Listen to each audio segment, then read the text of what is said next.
Welcome to Faith Lessons. My name is Dr. Douglas Petrovich, Professor of Biblical History and Exegesis at the Bible Seminary, and this is the book of Leviticus.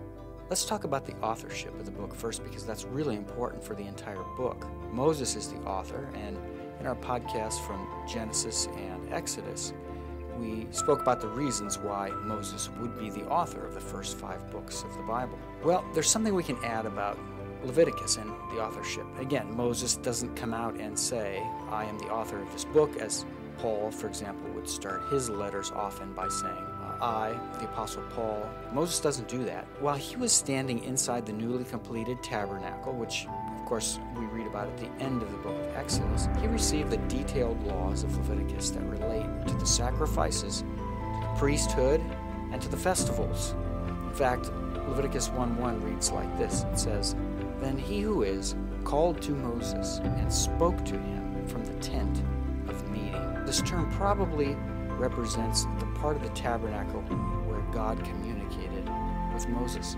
So that is the significance of the tent of meeting. It's the place where they would speak together. Well, this symbiotic relationship between them as they met at this place called the tent of meeting within the tabernacle strongly suggests to us not only that Moses was intricately connected to the tabernacle's construction, but that he authored the book that detailed the instructions for its use that he received while standing inside of the tabernacle.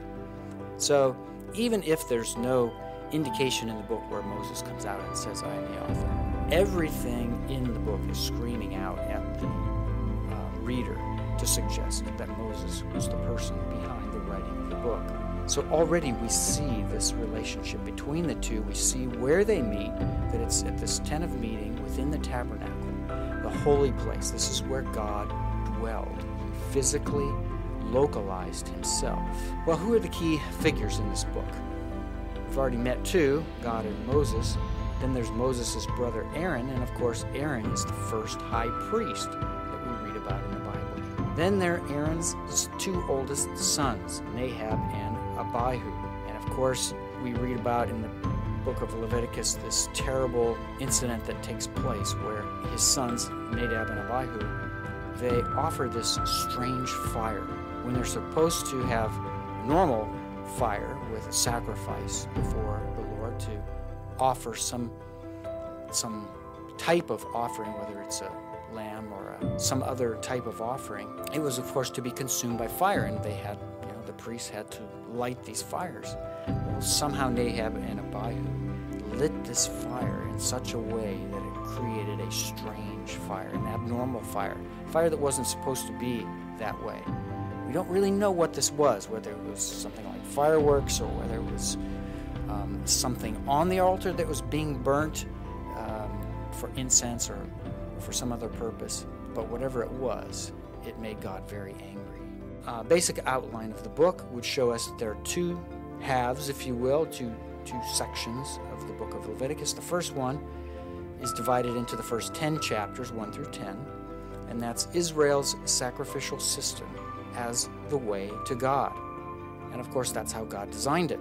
The way that his people would relate to him was through sacrifice.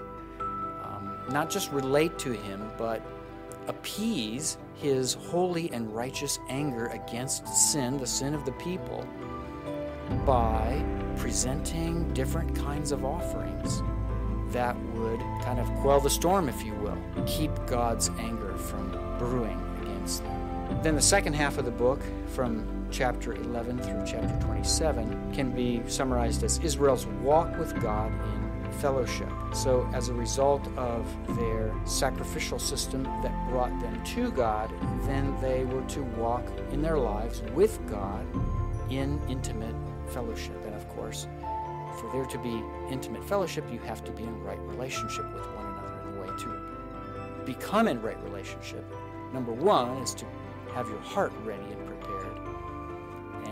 And number 2 is to follow the instructions that God gave for how you were to appease his wrath. And again, that's through the sacrificial system. So those are the 2 halves of the book. What prompted Moses to write the book of Leviticus? Well, I think it's maybe summarized best by saying that Moses wanted to detail God's sacrificial system for priestly observance, and he wanted to instruct Israel how to walk with God in proper relationship so that the chosen nation or the chosen people could fellowship with God in a truly meaningful way. And then there's the theme of the book. We need to mention the theme. The book of Leviticus essentially teaches that the way to God is through this sacrificial system, and that one must be holy to walk with God. After all, it says in Leviticus 11:44, it's God speaking, and he says, "Be holy, for I am holy." The book had special relevance to the Levitical priests, giving them a manual by which they were to guide the people of Israel. So the priests were the conduits. They were the ones to serve the people by bringing them to God. The book of Leviticus essentially writes the manual for them. So that's a beautiful picture. God cared enough about his people, his covenant chosen people, that he wanted them to be righteous as he is righteous. When we hear or we read in the Bible somewhere the commands that Jesus gives, we need to follow them. Jesus said in John 14:21 that whoever has and keeps his commandments is the one who loves Jesus. So if I profess to be a Christian and I ignore the commands of Jesus, or I selectively choose commands that I don't want to follow, then I have to ask myself a serious question. Am I truly a disciple of Jesus Christ? Because the true disciple, the true follower of Jesus, is marked by the person who follows his word, who keeps his commandments. If I am, then I truly am a follower of Jesus. If I'm not, then I need to ask myself the hard questions. Maybe I made a commitment to Jesus. Maybe I am involved in a church. Maybe I'm a member. Maybe I serve in an important role in the church. All that's great and wonderful. But if I'm not following the commands of Jesus, do I really belong to him? Thanks for listening. Stay connected at thebibleseminary.edu and subscribe to this podcast.